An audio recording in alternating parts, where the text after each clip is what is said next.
first you want to All talk about right. something else? Do I All get right, to know what it is? LukaNation. Bang, bang, bang. Let's start a new episode. I saw that guy. I was watching Pomp on the Bitcoin guy, and he starts off his vlog with bang, bang. Bang, I bang. think it's kind of fire. But no, welcome back to another episode of Lucas, Tigers, and Bronze. Oh my! We got a little Friday episode for you guys, and it's about to be all over the place. If I have a guess, if it's anything like what's going on in the hobby and the NFT and the Top Shot crypto world, this episode is going to be all over the place today. But So it's I want like to a start mess off. that you're going to light on fire and make Yeah, it like a my hot head, mess. my head is disheveled. I don't know which way to go. But I want to start with something that I enjoy. Maybe other people don't, but I do. So one of our LukaNation listeners, a young kid, a college kid, I think he's going into his junior year. He reached out. I said, Andrew, I got into the hobby in October, and I just wanted to pick your brain and see what advice you'd have for my collection. What would you do? These are the cards I have. So I want to start with something positive because I love that. We have the Coffee with Cage episode every week, but at the same time, when people reach out to us one-on-one and want to pick our brain, want to have a little dialogue and discourse, I love it. So just before this episode, I hopped on with him. His name's Dylan, and we just went back and forth and just talked about, what he should do with his collection. And I wrote down some questions, and I think it would be valuable for others in the hobby because there are many Dylans in the hobby. There are many people who have come into the hobby in the last 6 months. They bought Modern, they bought Base, they bought NBA, and they bought at all-time highs in October and November. And now they're sitting on a portfolio that's 50% off, and they're not necessarily sure what to do. And I wanted to pick your brain on this, Cage, if you don't mind. Ooh, nice. Yeah, let's go. Pick my brain. So these are going to be a little bit more specific questions, but I'm going to start with something somewhat easy. So he has John Collins, he has SGA, he has some Marvin Bagley.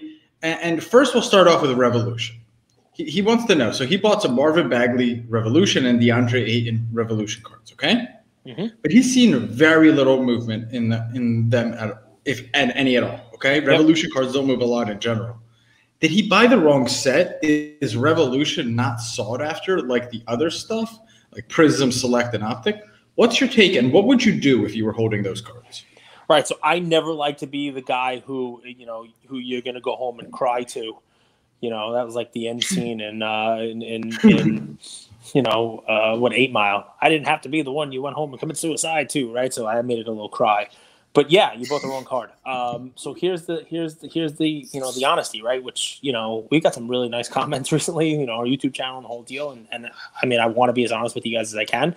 I love Revolution, so I'm not saying don't buy Revolution. I think Revolution is a great product, right? I think a lot of what we had problematic over the last 2 years and where the reset's going to be is there's a brand for everyone and everyone for a brand, right? So Revolution is a great thing for me and my son to open on a Friday.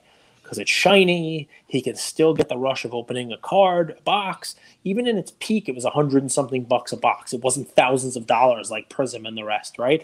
And you can still get the rush. You can still pull a Zion or a Ja, and still pull a LaMelo. You can still grab something. It's a cool card. It does what it's supposed to do. You have a shot to get a monstrous hit, sure. A fractal or a cubic or a galactic or whatever other fun things in there. Jersey numbered autograph.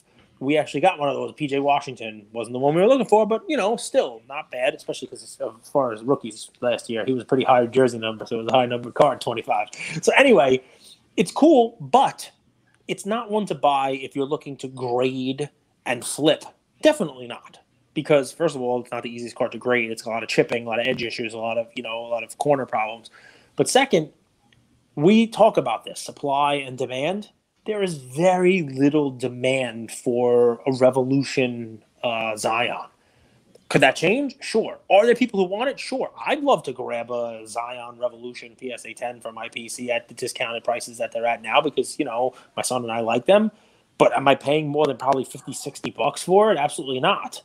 So that's tough. It's tough to find appreciation there.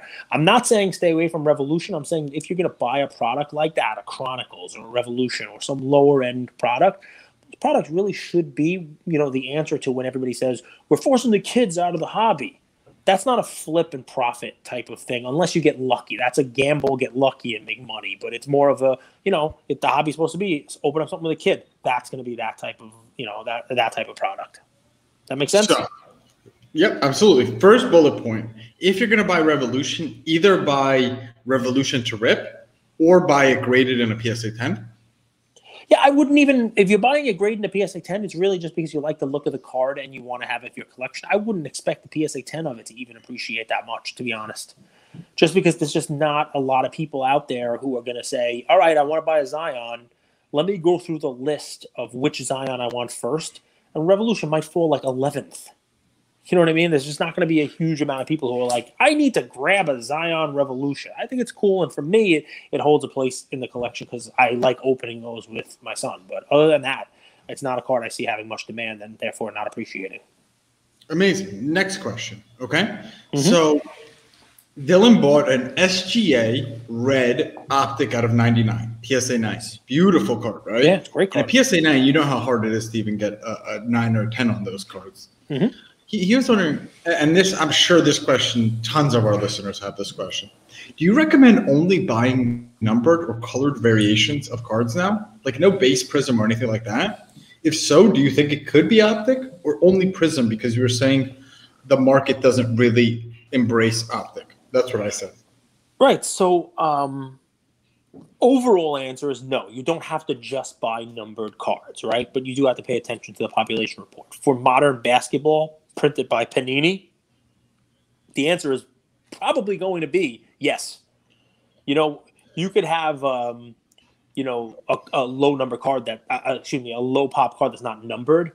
Some of the cards that they put out don't actually have numbers on them, but for the most part, for long-term appreciation from where we are now, I'm not surprised that the base cards went the way they did, right? Because they kept going up as more and more people entered the hobby, right? So as the supply was going up, the demand kept going up. But you know what? That demand, it can't just continue to go up and up and up, right? Unless something happens, unless you get a new entry to the market, you get maybe the Asian markets coming in and buying more, you get something else that happens that will boost demand. Go ahead. But demand doesn't go up linearly. It goes up in bangs. Yeah. It's like a splash of people entered the hobby, then it kind of evens out and we find an equilibrium, and then a new market or a new demand comes, a new market comes. Correct. And, the thing is, when there are those drops, it's not that there's increased demand in those valleys for the numbered cards or the low pop cards. It's just that the people who have them are not as quick to drop the floor on them. And this is funny. I'm going to give Top Shot a shout out here, although they don't want some drama today, and we can probably talk about that if you want. It was a great lesson in supply and demand, the way that they put their moments out there in Top Shot, right? Because there's a floor moment, right? There's a floor of the price is a floor. It's not necessarily what it's worth, although people got that confused. But what you've noticed is that the floor on the low pop moments, the ones you consider rare moments, the ones that are numbered out of $2.99 or $99 or $4.99, that when the market was tanking, they were not falling commensurate with the other ones. They weren't going up, but they weren't falling commensurate with the ones that were out of 7,500 or 15,000 or 35,000 or 40,000. So the point I'm making here is those base cards, the ones that would be akin to like a 35, 40,000, there's more people with those. There's more weak hands with those. There is a race to the bottom with those. And you see that kind of funnel down the drain effect, right? Where it's like, all right, I'm going to take $1 off. Well, I'm going to take $2 off. Or I'm going to cut it by $5. And all of a sudden the price goes, ooh, like that. The ones where there's not as many people to race towards the bottom, they don't get to that bottom. You know what I mean? Because there's less of them. So a card like you're talking about, that red PSA 9 SGA, chances are that the few people who own those, that's not the first card they're going to look to liquidate if the market goes south. And if they do, they're not going to look to undercut everybody and be the first one to sell it for the lowest. That's the difference you get with those low pop cards. I'll tell you, specifically on the SGA one, I mean, Andrew called that a 1,000,000% right on SGA, right? I mean, that was one, Andrew, you referred to him as dead money. And he could be the most talented player on earth, and it could be the coolest low pop card. I mean, I didn't have a low pop. I had silver. PSA 10 silver. I don't know what those are going for now, but it was, like you said, hovering between 850 and like 1200 on its lows and its highs.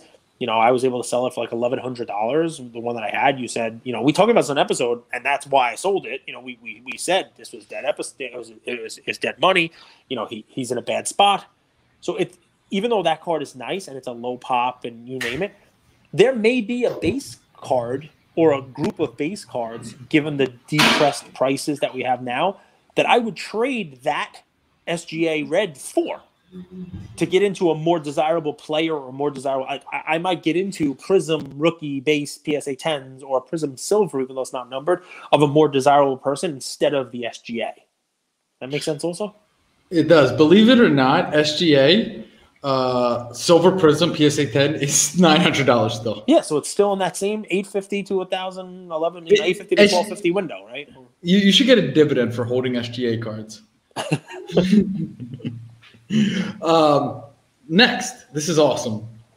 So the takeaway I have from that is look how to trade that really nice red optic PSA 9 of SGA for some lower end base cards that have been sold off 60-70%. Yeah. I mean, you can get listen, you don't have to buy Zion if you want to. He's like the poster child for high pop, PSA 10 base cards. But I mean, they're in the threes, PSA 10s. If you're not buying Tyler Hero now, I think you're Just kidding. Please don't crush me. Please don't put a post up about me. Next. I mean, and also, by the way, don't get me wrong. If SGA is your guy and you want to be an SGA, and you think SGA is going to blow up next year and he's going to run circles around everybody else, then stick with your guy, and that's a great card to stick with. So he does. SGA is his guy. He's an Oklahoma City Thunder guy, and I actually think SGA is an interesting play in today's day and age. Like going into next season, and SGA might be a 2 to 3 year play. That's the thing with him, right? Like SGA, you have to sit on him for a little while because Oklahoma City's going through a rebuilding, but they have like 70 draft picks in the next two drafts, and at the same time, he's going to be their cornerstone. They're going to build around him.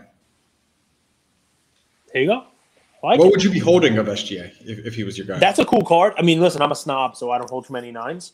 And I know I talk about this, right, guys? And I'm sorry if it sometimes comes as like ripping the Band-Aid off and just giving it to you straight, right? And that's me, right? So right now, I would be in Prism numbered, right? I'd be in a numbered Prism card. Like that's what I would try to be in. Or I would be in an RPA of him. You know what I mean? I'd be in something like that if I could convert that Optic 9, add some money or some cards and trade up to one of those, that's what I would be at. Because I'd rather be in NVIDIA chips than in a smaller chip company trying to make their name. You know what I mean? Like, look, sometimes they catch up, right? I mean, people love AMD.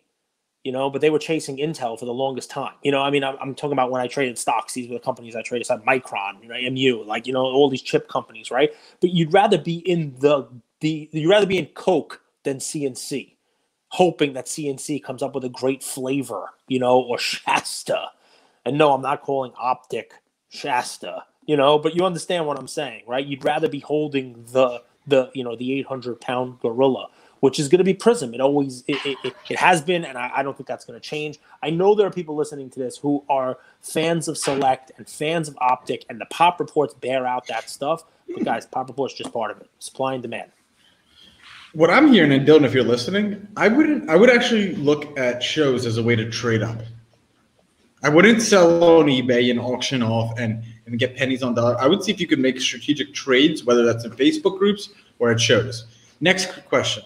Do you know why there's no SGA Kaboom cards? I mean, maybe he doesn't make the cut. There's also no SGA like Miles Turner cards. There's probably also no, SGA cards of no SGA Miles Turner cards? No, there's no Kaboom Miles Turner cards. Okay. I said SGA. Sorry. There's also probably no, okay. Does Joe Harris have a Kaboom? So maybe he just didn't make the cut in Panini. Maybe Oklahoma City doesn't have the fans buying card. I can't tell you. I don't come up with the Panini checklists. Next question, last one.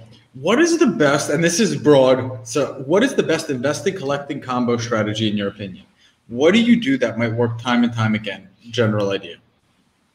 Okay. So I mean, it's great, right? So I did a cardboard relevant on this. I like to assess my collection all the time with a real critical eye. And the question I ask when I go over my collection is, how difficult is it going to be for me to sell that card? Right? And twofold. One, meaning how difficult is it going to be to get liquidity on that card? Because that's an important thing. But two, more importantly, what's my emotional attachment to it? How difficult is it going to be for me to let it go? Right? And I kind of rank my cards that way. And often it's not the most expensive card right now that is on that end of the spectrum of no let go. And you know what I think that card becomes? A bargain.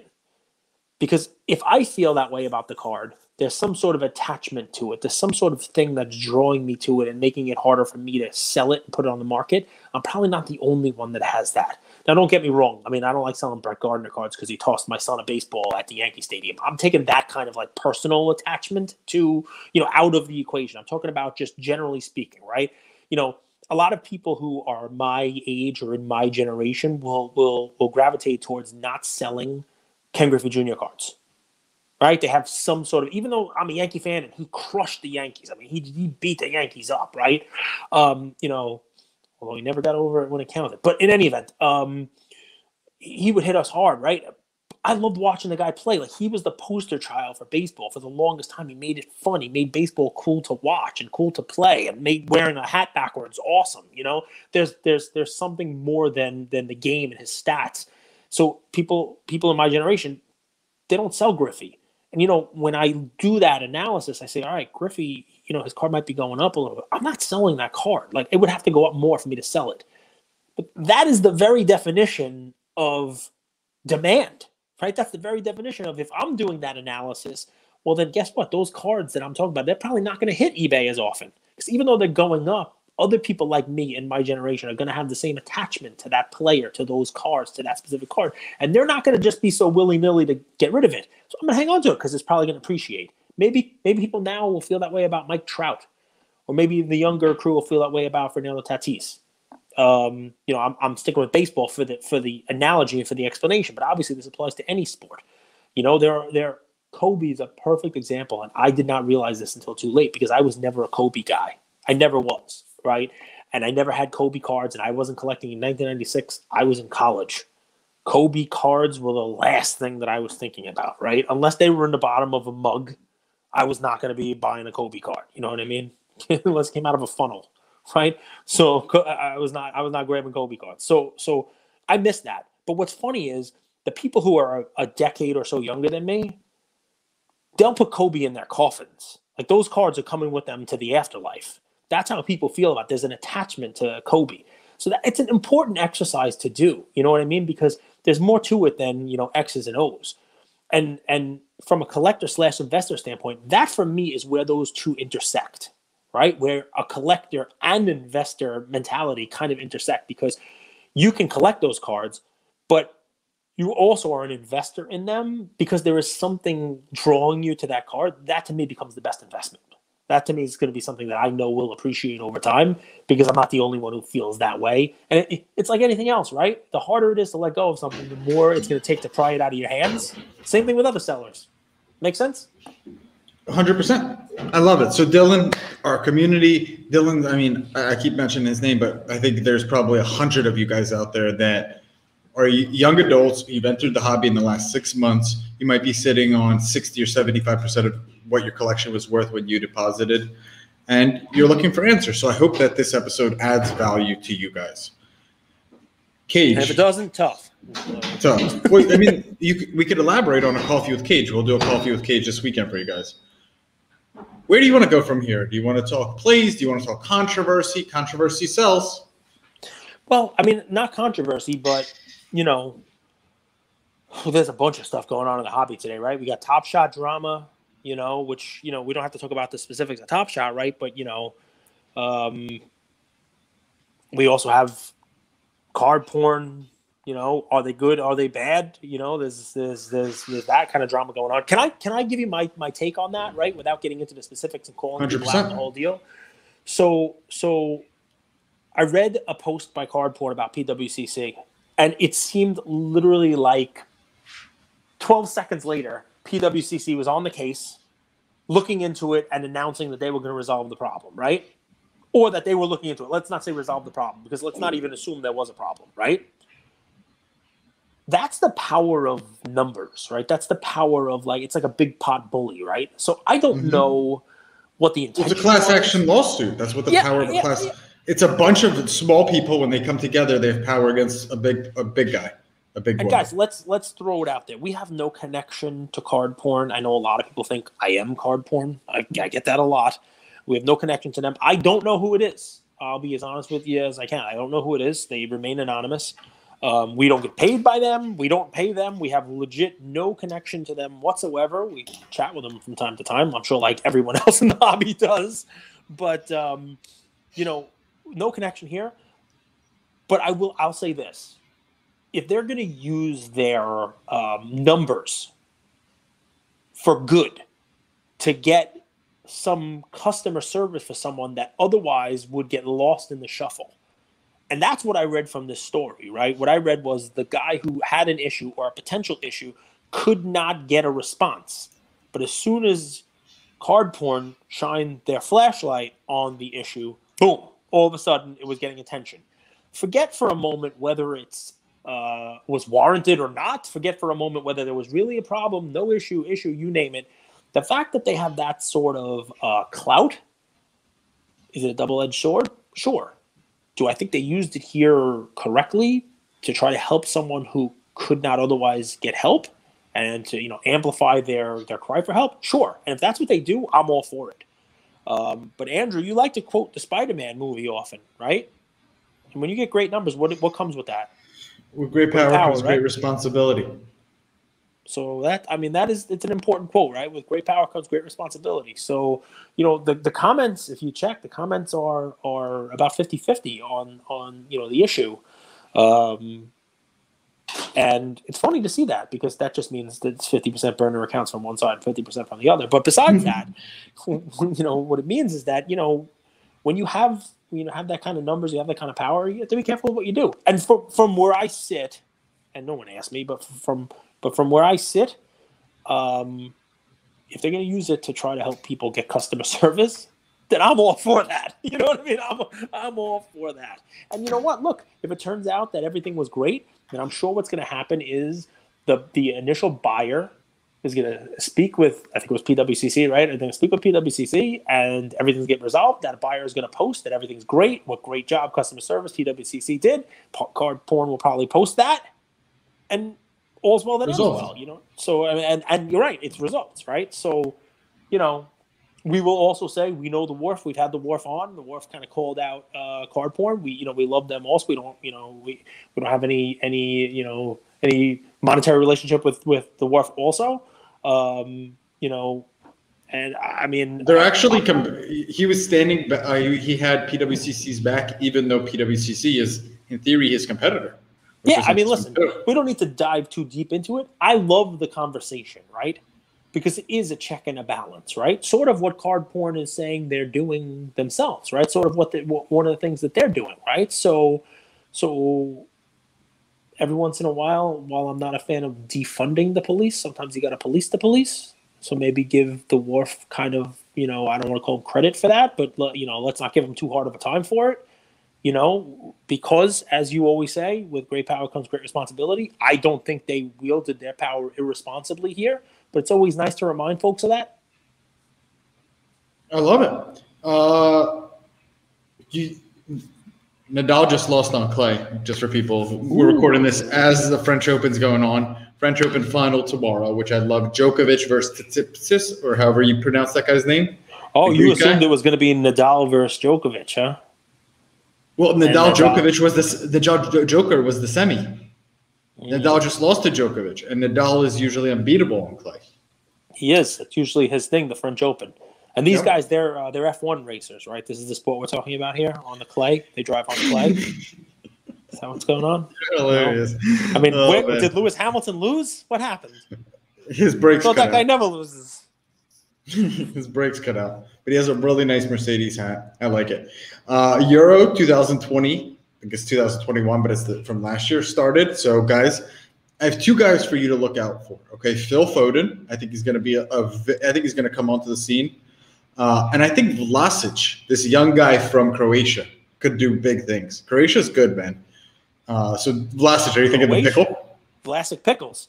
Listen, Yeah. Croatia's always been good. The World Cup, they always show up. They got cool jerseys too with the red and white squares, you know. And listen, I have not a single bad thing to say about Croatia at all. Lovely country, lovely people. One of our video editors, you've met him, Rezi, Bruno, remember him? Yeah. He lives on an island in the sea, kind of in the middle of Croatia. An island in the sea, on the Adriatic Sea? I don't know what sea it is, but he just moved to an island and he's he's on cloud nine. He's living on videos for LukaNation and just have beautiful views. Okay. So it's not Zagreb and it's not Split. It's an island. No, he moved from Zagreb to a beautiful remote island. All right, that's cool. I like it. Anything else before I get into my play? Before we get I thought that was a play. I thought Phil Foden and the Vlasic Pickle Pelican was going to be, where you went. No, that's not.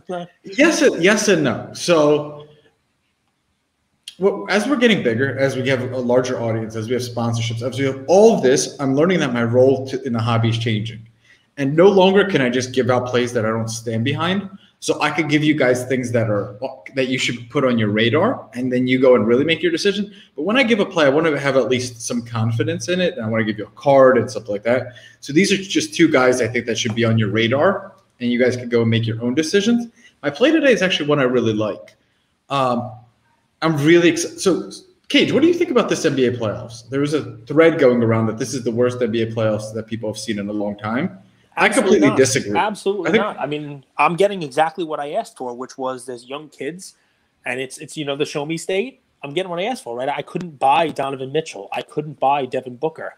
And show me something. Show me that the new guard can beat the old guard, right? Yep. Well, Mitchell has come out and done anything but disappoint in games against the Clippers with Kawhi. Booker beat LeBron. I mean, the team beat the team, but now Booker looks great and that team looks really, really good. You got Trae young kid out there in the East. And yeah, I mean, the storylines abound, man. You got Bruce Brown doing his thing, making it rain. Great post. That was hilarious when you texted me that this morning. You just got the urge. That was funny. Our last post, if you guys haven't seen it, go ahead and check it out. I think it's hilarious. Cage woke up and well, because I watched it and I'm yelling at the TV and I'm like, Bruce, why is Bruce Brown shooting? Make it rain. And I just thought of that, right? As I was watching, I thought of that movie. What did you think of that game? The what's his name? From the Fresh Prince of Bel-Air. Where he's chucking the shot up at the end. Those you don't even know what I'm talking about. Carlton. Yes. Carlton misses the shot by a mile. Yeah, that's Bruce Brown. I'm gonna tell my kids this is Bruce Brown and this is Carlton, right? So that's the other one. That's another one, right?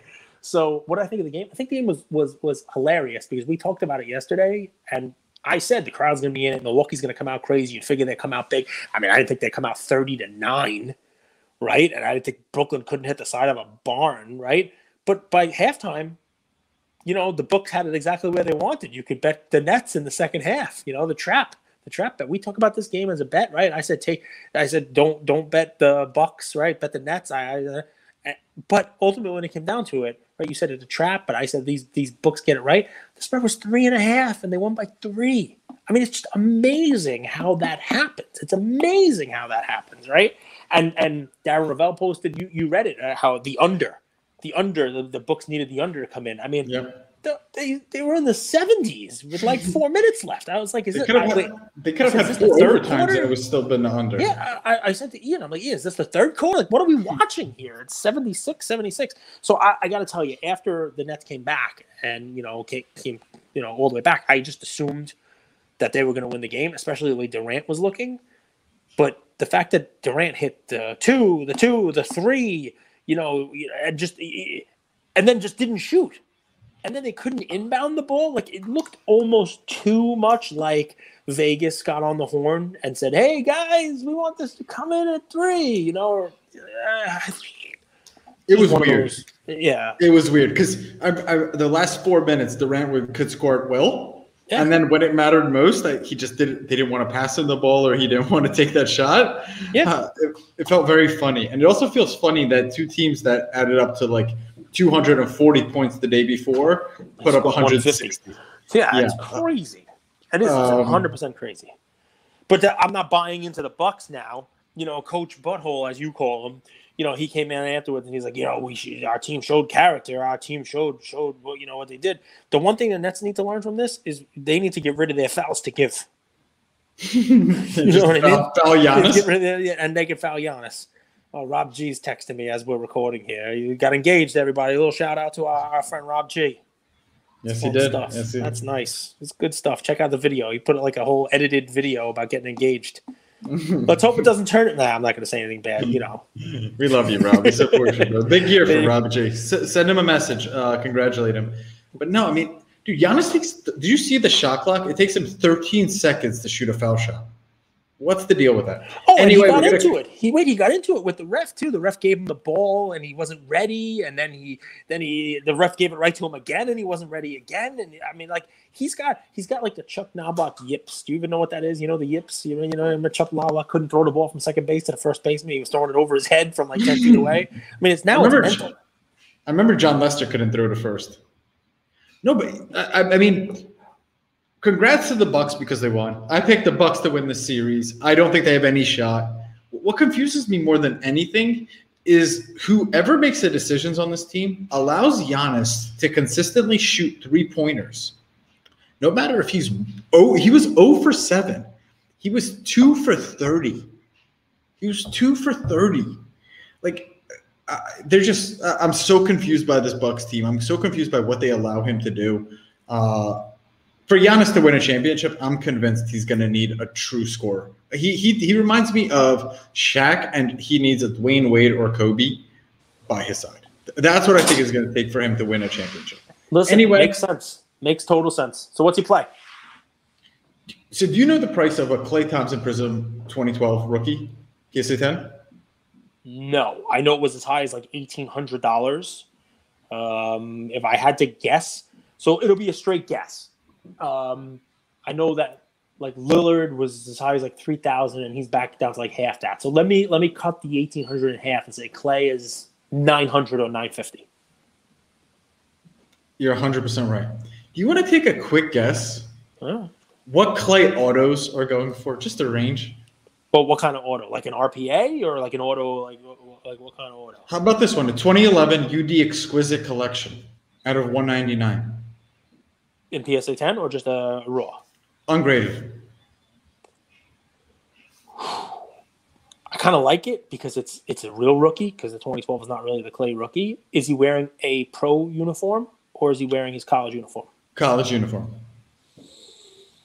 If I had to guess, maybe like $300-400. That's right. That's absolutely right. What about 2012 marquee rookie signatures PSA 9? So now he's in a pro uniform. It's graded. Yep. Probably also like $300-400, maybe even a little less. A little bit less. That's my play for you guys. Those are my plays. By the way, I skewed my answer because I knew where you were going. Obviously, I would have definitely guessed higher on all of these, but I figured if it's your play, I should come in low. well, first thing you're going to find when you see Klay Thompson and you search Klay Thompson autos is he doesn't sign a lot of stuff. So you have very limited supply, and you're able to get an autograph of his rookie year for a third or a half of what you're getting the Prism 2012. And here's the thing. People know the 2012 set is the set. It's already priced at a premium. But I think we're still going to see a run-up on Klay cards. And I think as we approach NBA season, those autos, those really low pop, there's actually another card I'll give you guys. It's a cool one. It's let me find it. Why can't I find it here? Oh, it's the 2012 Panini Hoops Klay Thompson. It's Kobe's all-rookie team card. In a PSA 10, that sold for $200. Really cool card, Cage. I'm gonna pull it up here. I like it. I know you're a Klay guy too, and and you're right because look, his cards have gone up. He hasn't been played. Wait till he actually plays, right? Wait till that's a cool card. Pop 2. That's a really cool card. So, yeah, it was accepted. I think it was 250 on 131. Wow. I can't remember exactly. That's a cool card. I like it. Like Kobe in My there. point is, I want to invest in clay. Obviously, we know 2012 Prism has had the run up, but I think you have all of these still really high demand cards that just haven't been in the culture, haven't been viewed. And Clay's autos or Clay, that NBA Hoops, the all rookie team, the Kobe all rookie team. I think it's a play, and that's going to be my play today. I like it. So I'm going to be short and sweet, guys. You know, we do a Star Stock episode during, every week at Tuesday. My play is sort of a Star Stock one, but it'll go beyond that.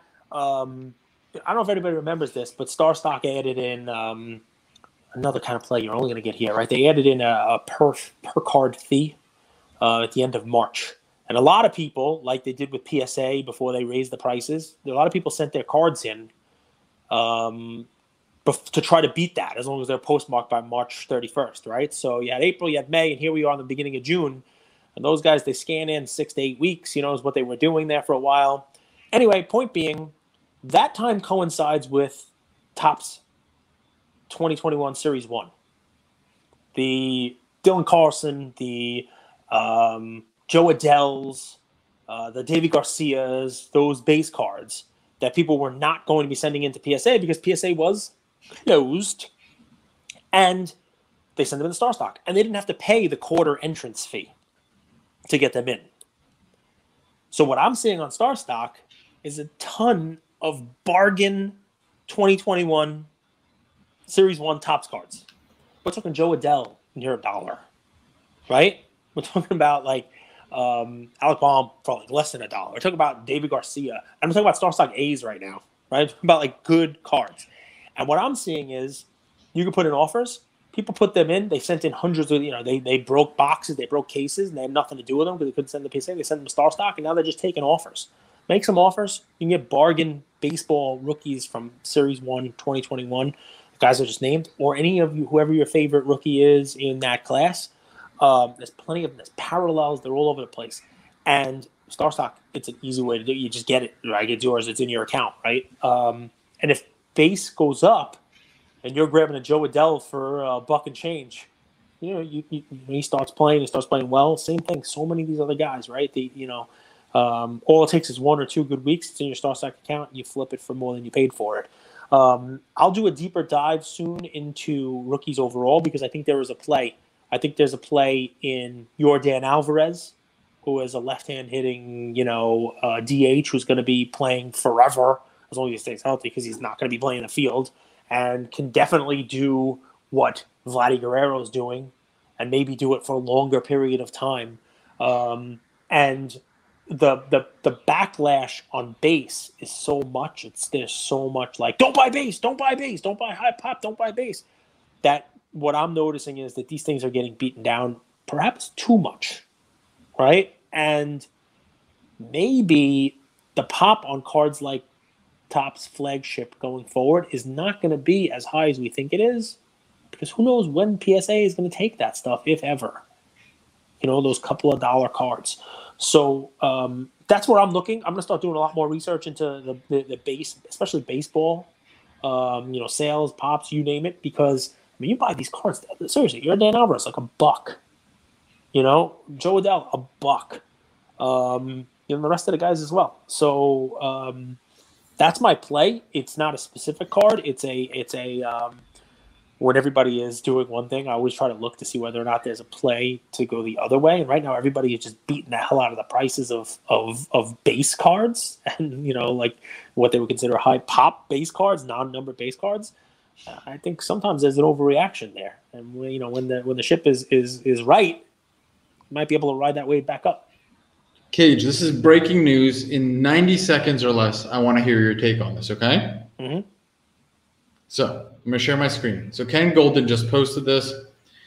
He withdrew this card from the lot, from auction. Oh, I saw that, the 9. It had an awesome patch, but I was wondering about the patch, by the way, because there's been a lot of rumors, not about that specific card, but about people switching patches in these patch relics that when they were made by the factory, they were a single color, and people were putting in these awesome patches. So I'm wondering if that's where you're going.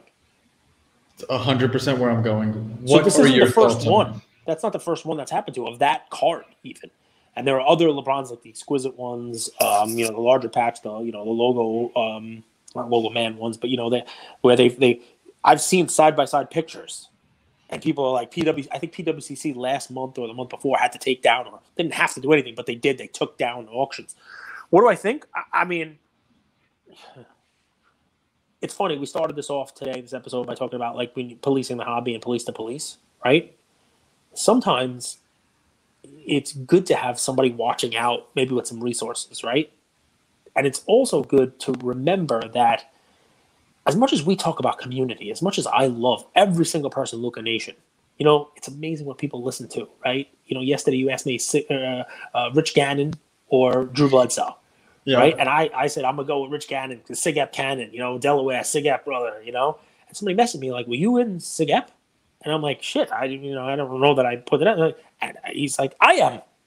I'm in the same fraternity as you, and blah blah. Like this whole, it's amazing, the community, the camaraderie, just the small worldness of it, and the fact that we want to help as many people as we can. That you'll answer questions from a listener, and then make an episode out of it, right? And that we're here to help, and that so many people in our world are here to help. I mean, it's Ian's birthday, and people are making videos about it and doing magic tricks for him and stuff, right? I mean, we see so much good in the hobby.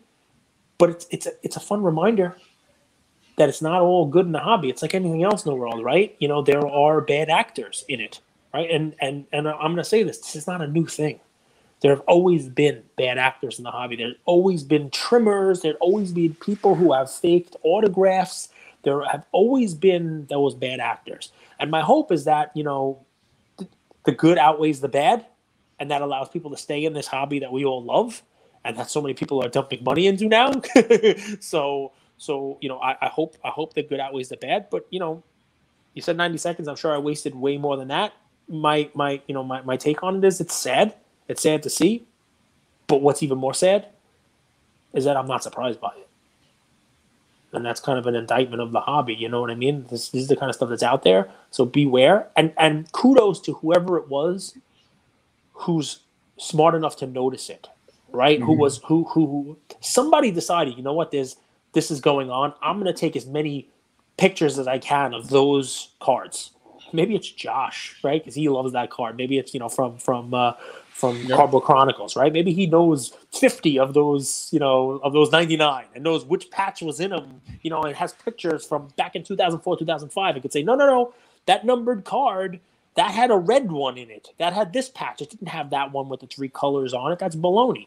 And with that card, it's a 7-figure card, the patch is huge. It's a huge differentiator in BGS 9 versus other 9s, or 8.5s versus other 8.5s, right? So to whoever it was that was able to kind of put the pieces together and lead the horse to water there, great. And also, kudos to you, Ken. I know you listen to us.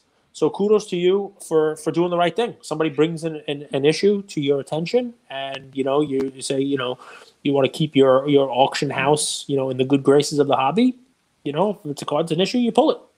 Happens all the time. I'll say that 2003-2004 LeBron Exquisite card is one of the nicest cards ever made. Beautiful card. And guys, if you're out there and you have any even ounce of skepticism or hesitation, shoot us a DM. Send us a photo. We'll help you. We are able to help with that kind of stuff. So if you have any hesitation, any skepticism with anything, feel free to shoot us a DM. We're always available. Love you, LukaNation. Trust me, there's more good here than bad. There's more good in the hobby than bad. So just remember that.